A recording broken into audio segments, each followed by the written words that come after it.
अस्सलामुअलैकुम व्यूअर्स, मैं हूं साकिब सईद और आज मेरे दोस्त सालेह अब्बासी मेरे साथ मौजूद हैं। GTV से वाबस्ता हैं और क्रिकेट पे उनकी काफ़ी नज़र है, ग्रिप है बड़ी उनकी।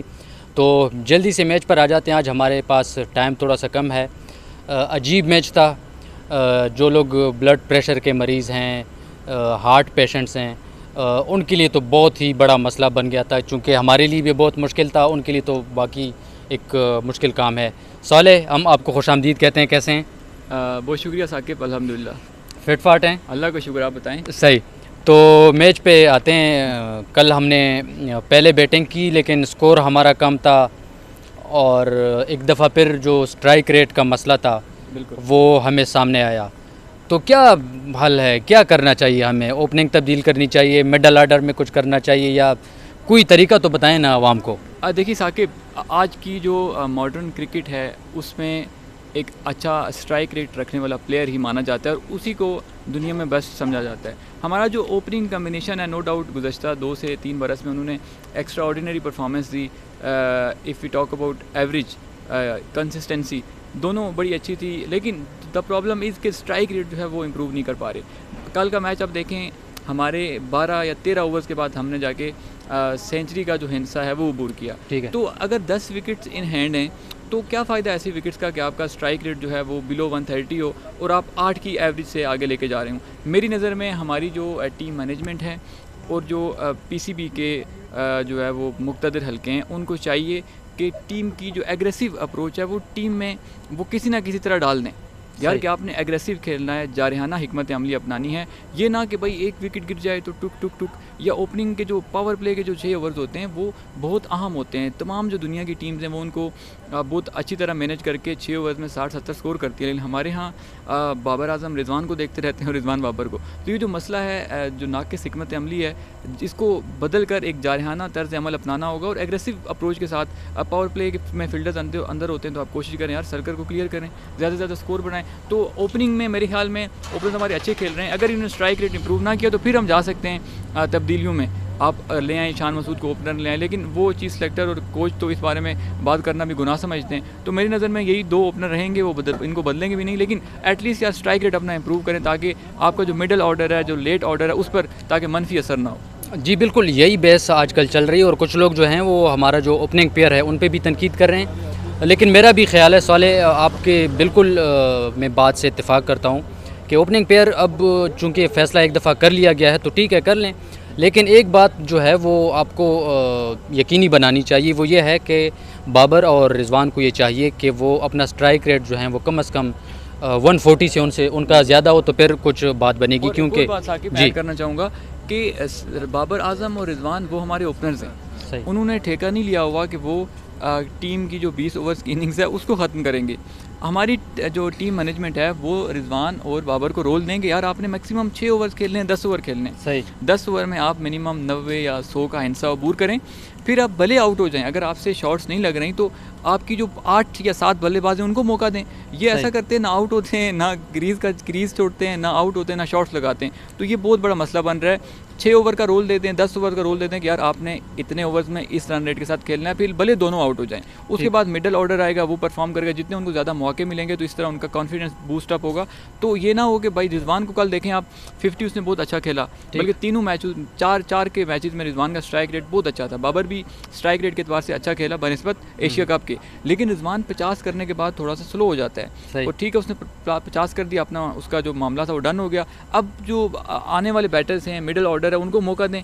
तो ये भी क्लियर होना चाहिए कि ये जो ओपनर्स हैं हमारे, ये ओपनिंग की जिम्मेदारी लें। अगर पूरा मैच में आप, हमें कोई मसला नहीं है, आप 20 ओवर्स खेलें, लेकिन अच्छे स्ट्राइक रेट, तो अच्छे स्ट्राइक रेट से। तो ये चीज़ भी एक बड़ी अहम है और इस पर भी मेरे ख्याल में काम करने की ज़रूरत है कि ओपनर्स को एक मखसूस ओवर तक का रोल दिया जाए, यार कि आपने यहाँ तक जो है वो टीम की जो है वो कारकर्दगी अच्छे स्ट्राइक रेट से पहुँचानी है वहाँ। बिल्कुल बिल्कुल, ये बात बिल्कुल ठीक है कि हमारे जो ओपनर्स हैं उनको थोड़ा सा अपना स्ट्राइक रेट जो है वो इम्प्रूव करने की ज़रूरत है। उसकी वजह यह है कि जब स्ट्राइक रेट जब कम होता है तो फॉर एग्ज़ाम्पल अब अगर 14वें या 15वें ओवर में विकेट गिरती है और आप उस टाइम शान मसूद को बेचते हैं तो उसके लिए उनके लिए फिर बहुत मुश्किल हो जाता है, क्योंकि वो उस तरह के पावर हिटर नहीं है, वो एक प्रॉपर बैट्समैन हैं, तो उनको टाइम लगेगा। अगर वो 10 ओवर के बाद आते, 8 ओवर के बाद आते हैं और ऊपर से उनका स्ट्राइक रेट बेहतर और रिजवान और बाबर का, तो उनके लिए फिर खेलना जो है वो आसान हो जाएगा।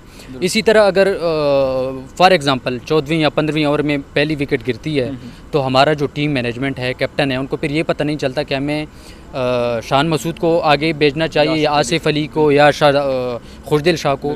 तो ये फ्लेक्सिबिलिटी जो है ये भी होनी चाहिए, लेकिन इस मसले को स्ट्राइक रेट के साथ ही हम हल कर सकते हैं। दूसरी ये है कि जो मिडल आर्डर है उनको पावर हिटर के तौर पर भी काम करना पड़ेगा। खुशदिल शाह को देख लें साकिब, हमने उनको एज अ पावर हिटर अपनी टीम में एडजस्ट किया हुआ, लेकिन उनकी पावर हिटिंग एक तो डोमेस्टिक के जो मैचेस होते हैं जहाँ पर क्लब क्रिकेटर्स बॉलिंग करवा रहे होते हैं वहाँ मुझे नज़र आती है, या फिर उन्होंने एशिया कप में जो हांगकॉन्ग के खिलाफ पावर हिटिंग की थी, तो मुझे समझ नहीं आती जो खुशदिल हैं ये किस मर्ज़ की दवा हैं। ठीक है, यंगस्टर हैं, उनको मौका ज़रूर दें, लेकिन उनकी सलाहियतें जो हैं वो हमें मैच में कहीं नज़र नहीं आती। फिर इफ्तिखार अहमद को देख लें, वो चलें कल उसने 4 ओवर्स करवा लिए, और उसको रखने का एक मकसद यही है कि वो इन केस ऑफ नीड आपके ओवर्स करवा के दे सकता है। ठीक, तो ये पॉइंट है, अगर उसमें ये चीज़ भी ना हो तो शायद उसकी भी कारकर्दगी हमारे सामने है।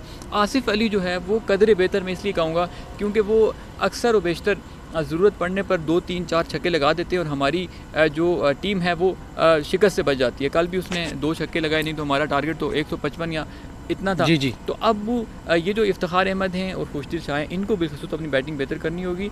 और फिर मोहम्मद नवाज़ ने भी इंडिया के खिलाफ अच्छी नहीं खेली, लेकिन वो ये है कि आपकी बॉलिंग में आपको अच्छी बॉलिंग करके दे देता है, विकेट्स लेके दे देता है। अब शान मसूद की आपने जैसा कि बात की, तो शान मसूद के लिए जो आइडियल पोजीशन है वो ओपनिंग है।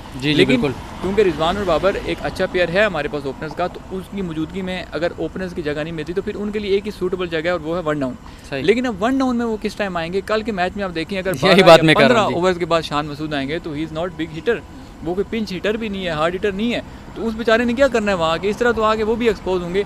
तो अगेन ये बात वहीं आके रुक जाती है ओपनर्स पे, कि ओपनर्स ने अगर ओपनिंग ही करनी है तो अच्छे स्ट्राइक रेट से करें, नहीं तो 10 ओवर्स के बाद जो बाकी बैटर्स हैं उनको मौका दें। ठीक है साले, अब ना कल का जो आखिरी मैच का आखिरी कुछ ओवर्स थे वो बहुत ही सनसनीखेज़, बिल्कुल कोई पता नहीं चल रहा था। कभी हम समझते थे कि हम मैच में वापस आ गए हैं, कभी दूसरे ओवर में हम मैच से बिल्कुल निकल गए। और हसनैन का स्पेशली जो आखिर में ओवर हुआ तो डॉसन ने 4-5 जो शॉट्स खेली हैं, लाजवाब शॉट्स थी, लेकिन हम कहते हैं ये कहना चाहिए कि वो ओवर जो था हसनैन का वो बेहतर नहीं था, हालांकि उससे पहले वो बड़ी अच्छी बॉलिंग कर चुके थे। लेकिन फिर हारिस रऊफ़ का जो ओवर था वो बड़ा एक्स्ट्राऑर्डिनरी था मेरा। No doubt. देखें, मैच का आखिरी जो 5 ओवर से या 10 ओवर से वो तो नाकाबिले बयां हैं। इंग्लैंड की टीम, पहले इंग्लैंड को एज हासिल था, वो विक्ट्री की तरफ जा रहे थे, लेकिन जैसे ही हमने 6 विकेट्स उनकी आउट हुई, मेन विकेट्स गिरी, डॉसन और जो विली खेल रहे थे, तो फिर हमारे पास कुछ चांसेस थे। लेकिन फिर जब विली आउट हुआ, 2 बाउंड्रीज उन्होंने स्कोर की, लेकिन फिर हारिस ने उनको बोल्ड किया, फिर हमारे चांसेस बढ़ गए।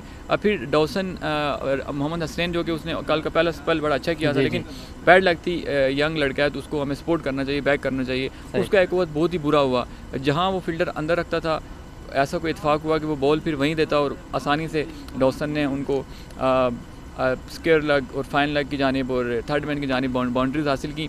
अब वो जो हसनैन का ओवर तमाम हुआ तो फिर तो हमारी उम्मीदें ख़त्म हो गई। एग्जैक्टली, वाज़ेह हो गया था यार कि अब तो इंग्लैंड जीत ही जाएगा। और इस वक्त बशमूल मेरे जितने भी क्रिकेट शायकीन थे वो मायूस हो चुके थे। लेकिन फिर मैंने देखते ही देखते जब हारिस रऊफ़ की 2 शानदार विकटें और तीसरा भी वो अगर अंपायर आउट दे देता तो शायद आउट, लेकिन खैर वो पिच आउटसाइड लेग था, तो 2 विकेट्स जब गिरी तो फिर 90% मैच हमारे हाथ में आ गया। लेकिन फिर भी अब आखिरी ओवर में 4 रन रह गए थे, तो 4 रन आपको पता है मुश्किल नहीं होता, एज निकल सकता है, इनसाइड एज कुछ भी हो सकता है, मिस फील्ड हो सकती है, तो आखिरी विकेट गिरने तक मैच कुछ भी हो सकता था। लेकिन फिर मोहम्मद वसीम ने पैड्स पे अच्छी बॉल की और फिर शान मसूद का जो रन आउट था उसने जो है वो मज़ा दुबाला किया, और पाकिस्तान बिलखुसूस ऐसी दूसरे के जो मुंह से छीन के लाने वाली जो फतह होती है ना, वो पाकिस्तान को मिली। और हमारी टीम ही ये सलाहियत रखती है साकिब कि मुश्किल मैच को आसान बनाना, और आसान मैचेस को मुश्किल बनाने में हमारी टीम से ज़्यादा माहिर कोई नहीं है। तो ज़बरदस्त मैच हुआ। बिल्कुल, साले की बात से मैं इत्तेफाक करता हूँ, और हम अपनी ये बहस जो है वो इस